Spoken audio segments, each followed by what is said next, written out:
Hey, it's Doom from Dungeons and Doom Biscuit, one half of the creative team behind DungeonSwag.com, and we are back. We're going to paint our building with the stairs going around it, and I wanted to show you something while we're here.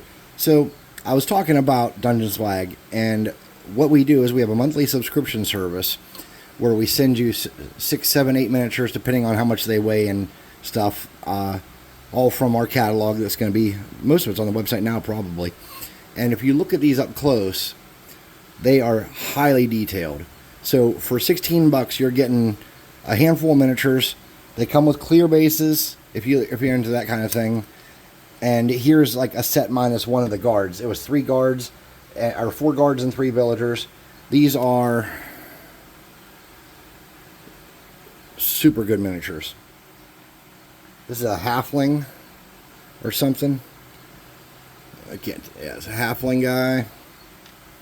Now we've gone through a few artists. The artists these came from we're not using at the moment because they were a little cartoony for us. But the guy that did these, Daybreak Miniatures, is phenomenal, and all his work is so good. So that's kind of what we do. I just want to show you guys what we're into, so maybe you'd want to go check us out. We'd love your business, and it would mean a lot to us. So anyways, painting. I think that this is something we want to do in a metallic. So, let me get a little swap of water here. And a metallic. I do have a metallic black. I'm looking for it. Give me one moment. Alright. This is metallic black. It feels pretty wet, so I might not need water. Okay, we got metallic black. Get a workhorse brush, something that you can use for crafting, and if it gets ruined, you won't cry, because you will beat up these workhorse brushes, I promise. So we're just going to cover the entire thing in metallic black for now.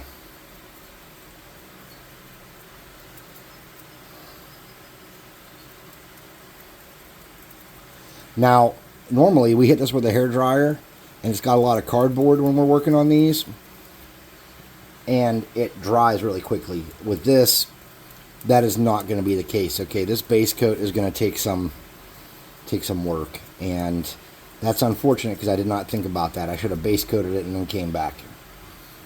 But it's alright. We will get through it together, just like we have all the crafts so far. We'll make it into a nice time. Let's talk about something while we're painting this here. I am not an expert on what's going on with Hasbro and Wizards of the Coast, but I've heard some things. Dungeon Craft channel and a couple other channels have kind of touched on it and talked about it. Where are you guys at? What are people thinking here? Is this the end of the brand D&D?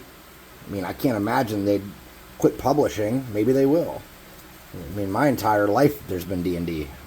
And, you know, I'm 44 years old. There's always been Dungeons and Dragons. I mean, my whole channel came from me wanting to teach people how to play D&D and how to make stuff for D&D and how to get miniatures. But you know what I mean? It's just, you talk about D&D and it's something that just is eternal and doesn't go away. And now the conversation is this might be the end of D&D. And I don't know. I'd like to think that's not possible. I mean, we're working on a book, but it's not to replace D&D. It's just to be an alternative to D&D. Well, we're working on 3 books, but you would only need to purchase one of the books to play our game. One book is space-themed, one's fantasy-themed, and one is modern apocalyptic themed.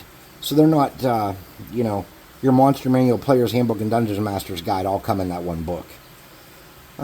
Mostly because I don't like the price point of Hasbro stuff. I think it's a little pricey for what it is, and I think the quality of the books is so hit or miss that I don't know if I want to buy them anymore for their price, because I don't think they're including much. But anyways, that's not important.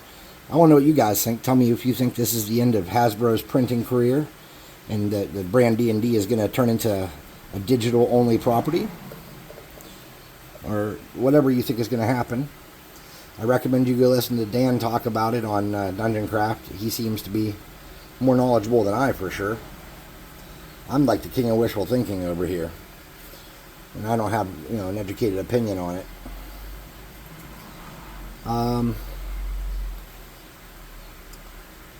Let's see. Well, this is kind of one-sided. So that was my take on that. Yeah. My next thing I want to ask you guys about is miniatures.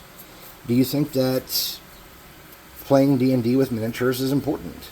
For me, it is a really big part of our games. We have, for many years now, been using miniatures in all of our game settings.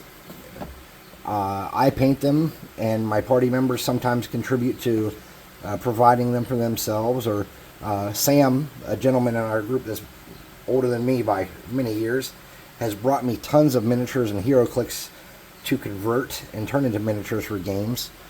And he's also given me a lot of stuff, bits and baubles to make terrain out of too, which I super appreciate. Because when you're the only one providing everything, and you're DMing, and you're doing, you're just doing it all, it does get burdensome. So when someone brings you stuff and helps out, it's very exciting. And what's so cool about Sam is he has a collection, and none of his children were interested in D&D. So then he met me, and I'm like, I've been playing for 30, when I met him, I'd already been playing for 30 years, or close to that. And so he just comes and brings gifts when he shows up of amazing old magazines and souvenirs from going to Gen Con back in the day, and all these different places he's been to and collected things from.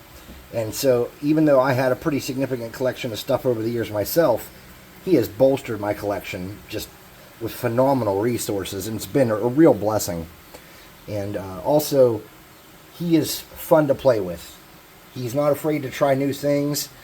He was one of the first people on board when I said, hey, I'm starting a new system. He was there, ready to play night one. And it's just a great, great, great feeling to have somebody like that on your team. So what I'm going to do is I'm going to break this into 3 videos, because now this has to dry. So I'm going to come back in a little bit here and do a 3rd part on this, only because the base coating took so long. I know this one was short. I'm sorry.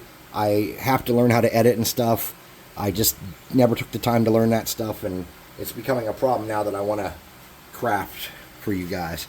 So do me a favor, bear with me, come back for part 3 as we continue to paint. Thank you much.